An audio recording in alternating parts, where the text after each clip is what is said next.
Bueno, això, ara intentaré connectar amb l'Adrià Carrasco del grup de suport no, exiliat des de fa 2 anys, que us explicarà una mica millor ell, però fa 2 anys també que està en marxa el grup de suport, que és el d'Adri et volem a casa, i que han estat fent com una mica de boom de la campanya aquests últims 2 o 3 dies. Vale, també de costat, eh? Hola, em sents? Hola, sí, tu? Et sento estupendo, sí. Vale, vale. Et vols Això es presentar? fa en horitzontal, no? No té per què, però si t'agrada així fem tot el Va, directe, de que mateixa forma. m'acabo de ficar a l'Insta perquè no el tenia. Bueno, però ja estem bé. Vale, Vale. perfecte. Hola. Bueno, en primer lloc, enhorabona per la iniciativa. Crec que en aquests moments de poques relacions socials, o almenys poques relacions socials en directe, és essencial tenir aquests canals, no, de compartir experiències. I gràcies per convidar-m'hi. Jo sóc l'Adrià, us parlo des de Brussel·les, des d'on fa gairebé 2 anys que visc exiliat. Em vaig veure obligat a fugir d'Esplugues de Llobregat, el meu poble, per culpa una operació policial de la que vaig aconseguir escapar, orquestrada per l'Audiència Nacional. En aquell moment se m'acusava de rebel·lió, sedició i terrorisme i en relació a uns fets que van succeir la Setmana Santa del 2017, 2018, perdó. Els delictes als quals m'acusaven eren d'obrir les barreres d'uns peatges, accions organitzades per diferents CDRs.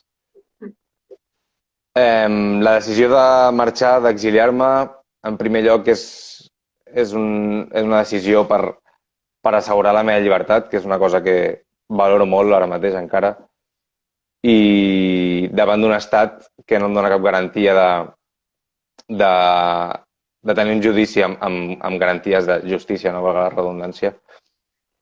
I d'altra banda és una decisió política de... Collons, doncs no m'atrapareu, no? Jo que considero la justícia espanyola totalment il·legítima i invàlida i aberrant com per jutjar-me, no deixaré que m'atrapeu i portaré, en aquest cas, per mi ha sigut portar la desobediència a l'extrem, no? Sí?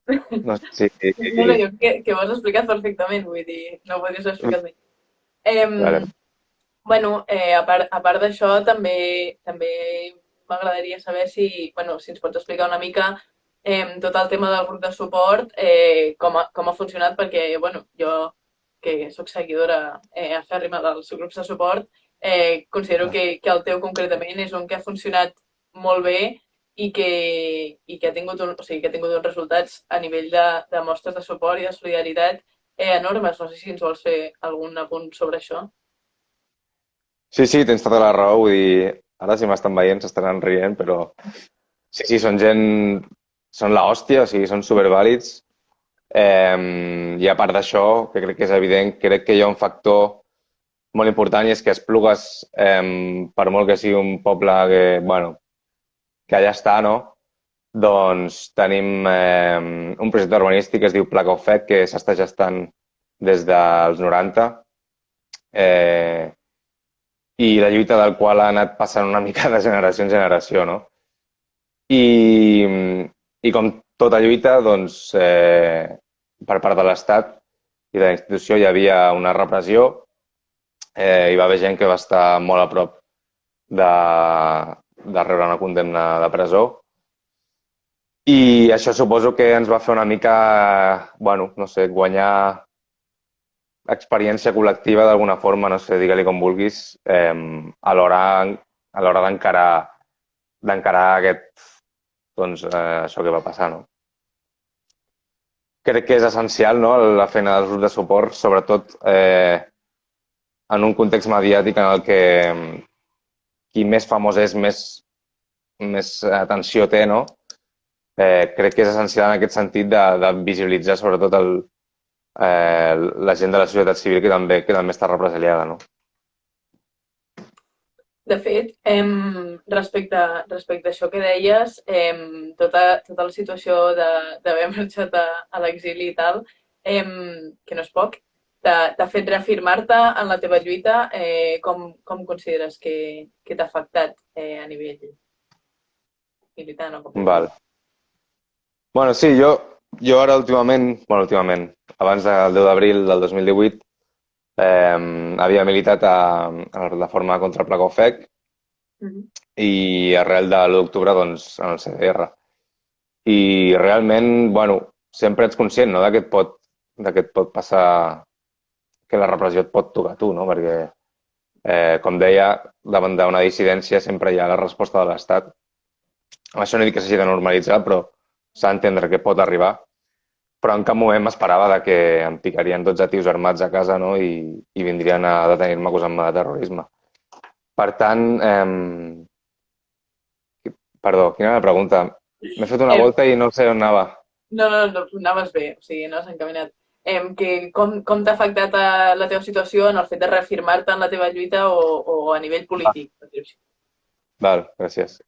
Sí, bueno, i en aquest sentit, doncs, això, el que deia, la repressió, doncs, és la resposta de l'estat a la dissidència, saps que està allà i, per tant, la primera lluita que hem de tenir en compte, que li hem de guanyar és el factor mental, no? La repressió el que vol és dir-te això no està bé, això no ho pots fer i, bueno, és control social, no? És una forma d'encasillar-nos a allò que està bé i allò que li interessa i no li interessa al poder.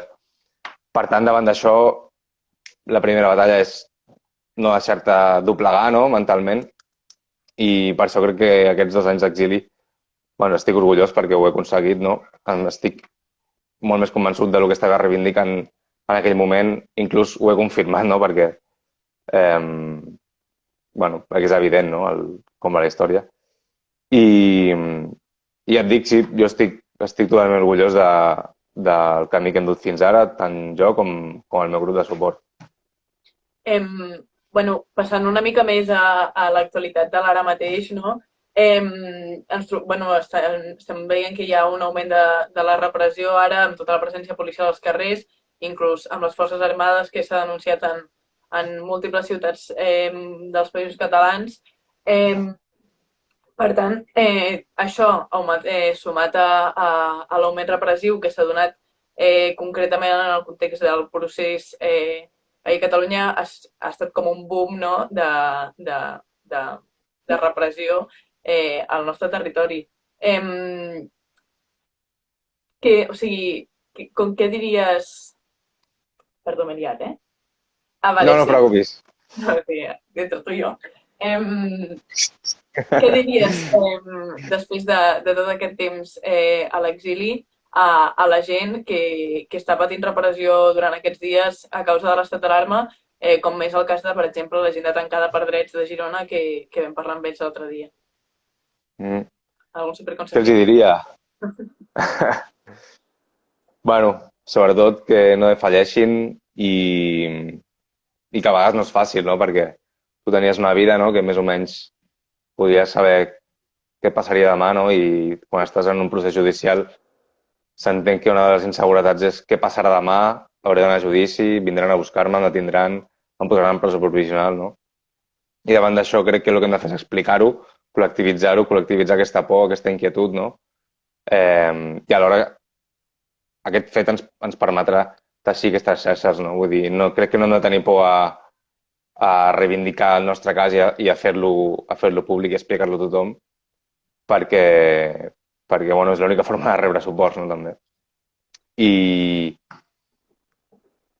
i això, bueno, que no estan soles, evidentment, no? Vull dir, en relació al que et deia abans també, això, que en qualsevol moment poden acudir a nosaltres, al nostre grup de suport o a altres grups de suport que han estat represaliats, demanant-nos consell o el que faci falta, no? O inclús parlar de la situació psicològica, no? Vull dir que és un fet superimportant en aquests casos. De fet, ara, durant tota l'època, tot això del coronavirus, com estàs vivint tot el xoc del confinament aquest des d'allà a Brussel·les i creus que podria remotament tenir algun tipus d'implicació o d'afectació en el teu cas? Bueno, en això que deies últim, tècnicament els terminis judicials teòricament estan parats. I parlo del tema del coronavirus, doncs aquí a Brussel·les, per sort o no sé, o per mala sort, no sé, per mi per sort em sembla, podem sortir al carrer, podem sortir a fer esport i el confinament és més lleu. De totes maneres, l'important aquí crec que és subratllar que en situacions com aquesta de camp piqui pugui, no? De saber si quien pueda els que pateixen, no? Els que acaben pagant el pato són els mateixos. En aquest sentit, m'agradaria mencionar la població presa a l'estat espanyol, que uns 2.000 presos a l'estat espanyol són majors de 60 anys, per tant són població de risc. No tenen cap mena de mesura de seguretat perquè, evidentment, una cel·la no permet un aïllament entre dues persones i crec que no ens podem oblidar d'aquests col·lectius més vulnerables, no? En aquest sentit, també crec que la gent que ha hagut de deixar la feina o que ha tingut un ERTO o un ERTE o un ORTO, d'aquests com es diguin, doncs també són vulnerables perquè, collons, igual no poden pagar el lloguer, no? I crec que això ens toca a nosaltres remarcar-ho, no? Completament d'acord, inclús afegint la situació de la gent sense sostre o en situació irregular que eren la gent del sindicat de manters o el top manta que teníem abans. Bueno, Sí, per cert, el suport al sindicat, tinc aquí una de les seves sudaderes, que està guapíssima, per cert. Està guapíssima. Sí, si encara estan mirant, que no crec, però... Jo tinc per aquí el cartellet de... Hòstia, que guai. Tot ben fet. Bueno, i així una mica per acabar, si algú té alguna pregunta que la posi per aquí, que després la mirarem. I era per preguntar-te que quines oportunitats creus que ens donen aquestes situacions de crisi per sortir-ne més reforçats. És a dir, després de situacions així, ja sigui durant tota l'època de tardor aquella de l'1 d'octubre i totes les històries, o ara mateix amb el coronavirus i la crisi que vindrà amb tot aquest boom que s'està fent, què creus que en podem extreure de mínimament por de tot això? Bueno, ara quan puguem sortir jo crec que hem de liar gorda, no? Vull dir, no. Sí, ho dic en conya, però crec que seria el seu. Crec que si alguna cosa és superevident ara mateix és que el sistema de liberalització dels serveis públics, en concret el sistema sanitari, emmarcat en aquest capitalisme voraç, o sigui, no té cap sentit. Crec que inclús la gent més pseudoliberal o lleugerament liberal ho ha vist i crec que hem d'aprofitar aquesta evidència que tenim per reivindicar els drets socials a muerte i començar a construir a partir d'aquí amb gent que potser fins ara no havíem tingut relació, digue-li com vulguis, o oportunitats, no?, per intercanviar idees. Crec que aquesta seria la principal idea. Després, un moment, Vale.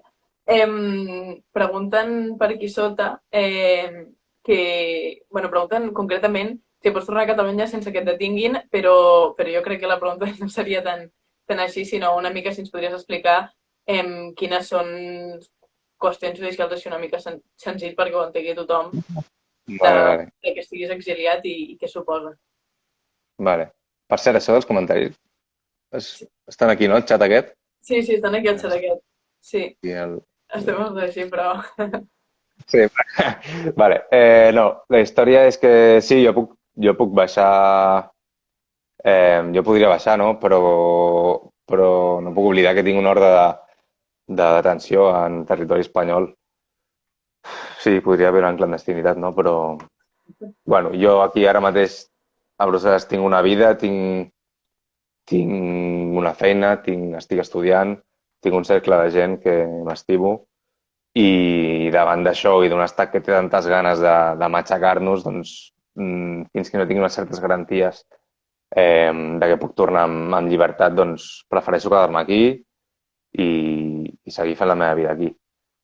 Judicialment, com et deia, bueno, això no sé si ho comentava al principi, però després de les acusacions inicials de sedició, sedició, rebel·lió i terrorisme, el novembre del 2018 l'audiència es va inhibir, això vol dir que va considerar que no tenia motius suficients per seguir investigant per terrorisme.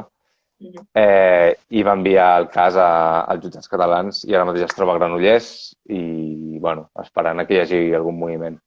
Però teòricament la sentència actual seria que jo se m'acusen d'uns suposats desordres públics i que tinc una ordre de cerca a l'estat espanyol.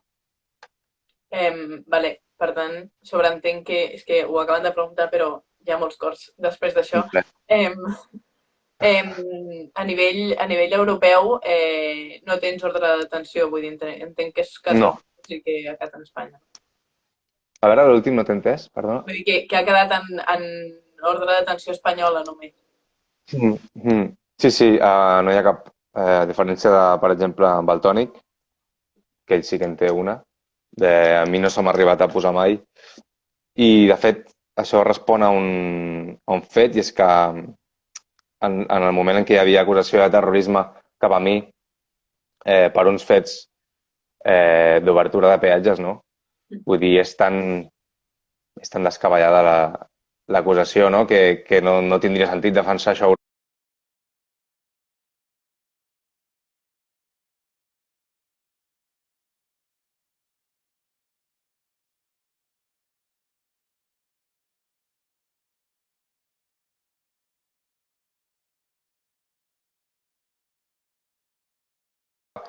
I crec que davant d'això van haver de reduir o de rebaixar els càrrecs, no?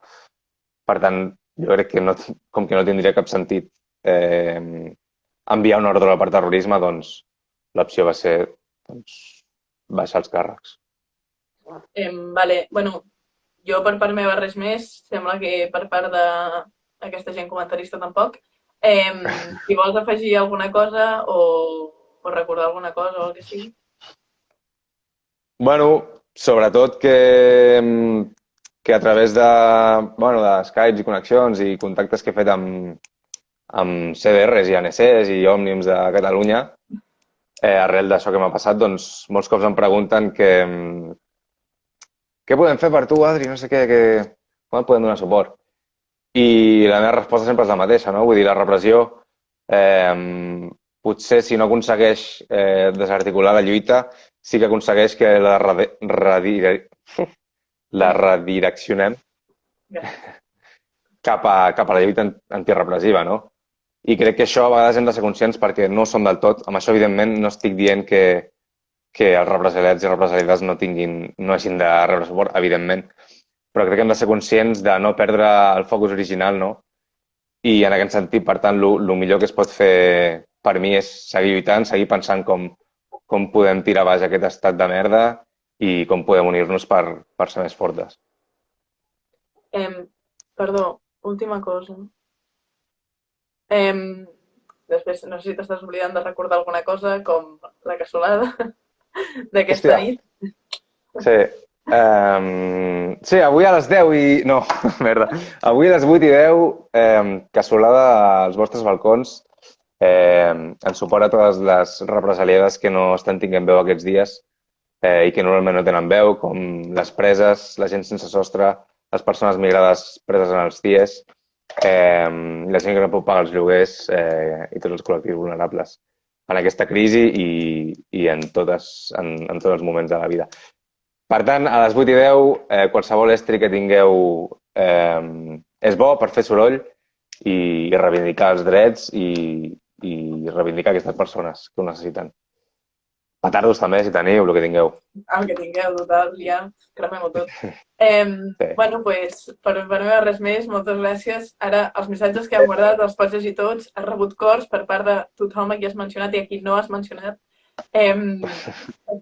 I bueno, això, res més. Moltes gràcies per per estar amb nosaltres i Gràcies a vosaltres. Ens veiem aviat. Una vinga, abraçada. adéu. Ciao.